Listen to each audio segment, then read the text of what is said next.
News, सच जरूरी है। नमस्कार दर्शकों, ये है MNS न्यूज नेटवर्क और आप देख रहे हैं MNS टीवी।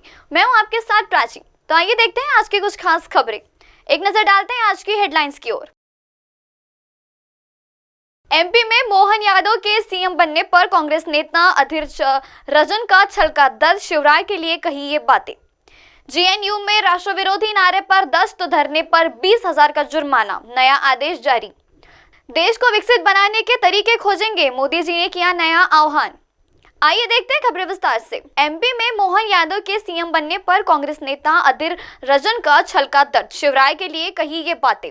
MP में मोहन यादव के तौर पर नए CM के नाम के फैसले पर बीजेपी नेता जहां बधाई दे रहे हैं, तो वही लोकसभा में कांग्रेस के नेता अधीर चरण चौधरी ने तजा कसा है। उन्होंने पूर्व CM शिवराज सिंह चौहान के प्रति हमदर्दी भरा बयान की है। अधीर चरण चौधरी ने कहा कि बीजेपी किसी को भी CM बना सकती है। मध्य प्रदेश में बीजेपी की हालत बड़ी नाजुक थी। मुझे लगता है कि शिवराज सिंह चौहान की अगुवाई में MP में बीजेपी जीत हासिल कर पाई।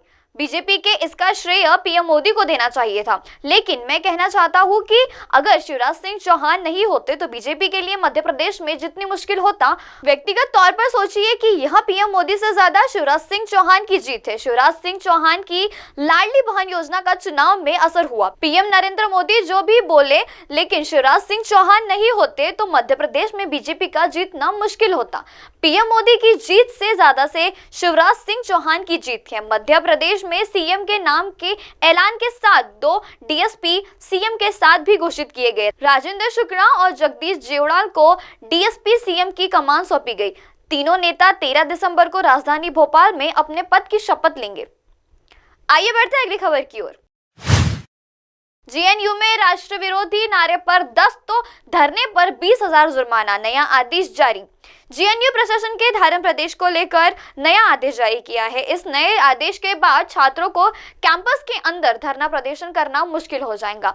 आदेश का उल्लंघन करने पर भारी जुर्माना भी पड़ेगा। क्या कहता है नया नियम, आइए जानते हैं। जवाहरलाल नेहरू विद्यापीठ द्वारा जारी नई नियमावली के मुताबिक शैक्षणिक इमारतों के 100 मीटर के दायरे में पोस्टर चैंपियंस करना और धरना प्रदर्शन करने पर 20,000 तक का जुर्माना लगाया जा सकता है या दोषी को सांसद से निष्कासित किया जा सकता है, जबकि राष्ट्र विरोधी गतिविधि पर 10,000 रुपए का जुर्माना लगाया जा सकता है।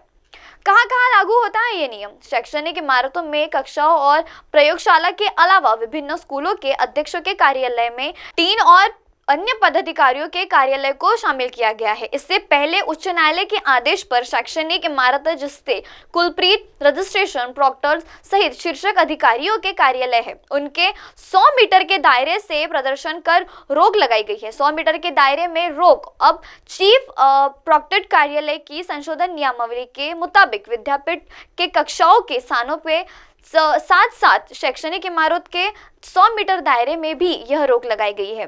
संशोधित नियमावली के अनुसार किसी धर्म, जाति का अपव्यय करना को कष्ट या राष्ट्र विरोधी गतिविधि के लिए 10,000 रुपए का जुर्माना लगाया जा सकता है। आइए बढ़ते हैं अगली खबर की ओर।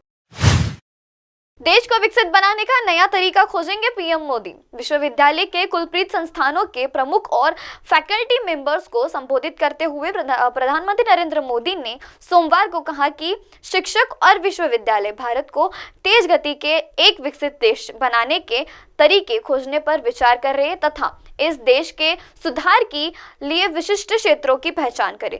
शिक्षा मंत्रालय के कार्यक्रम विकसित भारत 247 युवाओं की आवाज के शुभारंभ के दौरान मोदी ने प्रत्यक्ष विश्वविद्यालय के विद्यार्थियों और युवकों की ऊर्जा को विकसित भारत के सामने लक्ष्य को प्राप्त करने की दिशा दिखाई है। उन्होंने विकसित भारत से जुड़े IDN प्रोजेक्ट्स के शुभारंभ का जिक्र किया और बताया कि 5 अलग-अलग विषय पर सुझाव दिए जा सकते। सर्वश्रेष्ठ 10 सुझाव के लिए पुरस्कार भी दिए जाएंगे। प्रधानमंत्री ने एक अमृत पीढ़ी बनाने की आवश्यकता पर बल दिया जो राष्ट्रहित और सर्वपेक्षक रहेंगे। उन्होंने शिक्षा और कौशल्य से आगे बढ़ने की आवश्यकता पर बल दिया और नागरिकों की इस बातचीत पर हित बताया है। नागरिक भावनाओं के लिए सतर्क का आह्वान किया। उन्होंने कहा, जब नागरिक किसी भी भूमिका में अपना कर्तव्य निभाना शुरू करते हैं तो देश आगे बढ़ता है। PM ने जल संरक्षण, बिजली की बचत, खेती में कम रसायनों का उपयोग और सार्वजनिक परिवहन में उपयोग के माध्यम से प्राकृतिक संसाधन के संरक्षण का उदाहरण दिया। उन्होंने शिक्षावृत्ति समुदाय से स्वच्छता अभियान को नई ऊर्जा प्रदान करने की, जीवन शैली के मुद्दों से निपटने और युवाओं द्वारा मोबाइल फोन से परे दुनिया की खोज के तरीकों से सुझाव मांगा है। पीएम मोदी ने उपस्थित लोगों से यह देखने को कहा कि डिग्री धारकों के पास कम से कम एक व्यावसायिक कौशल्य होना चाहिए।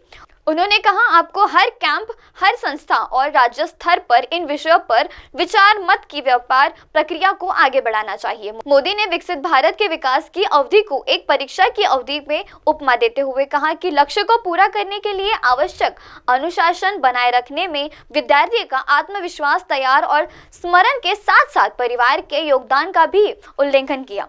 अब आप हमारे न्यूज चैनल को अपने मोबाइल ऐप पर भी देख सकते हैं। मोबाइल ऐप पर देखने के लिए प्ले स्टोर से MNS news TV app download करें। इंस्टा, हाइप, ट्विटर, कुक, फेसबुक जैसे कई सोशल मीडिया प्लेटफॉर्म पर हमारा चैनल उपलब्ध है। आप इसे यूट्यूब पर भी देख सकते हैं, आप इसे यूट्यूब लाइव भी देख सकते हैं www.mnsnewstv.com पर। अब वक्त तो चला है दर्शकों ब्रेक का। ब्रेक से लौटने के बाद देखते रहिए देश और दुनिया की तमाम बड़ी खबरें। बने रहिए MNS न्यूज टीवी पर। नमस्कार।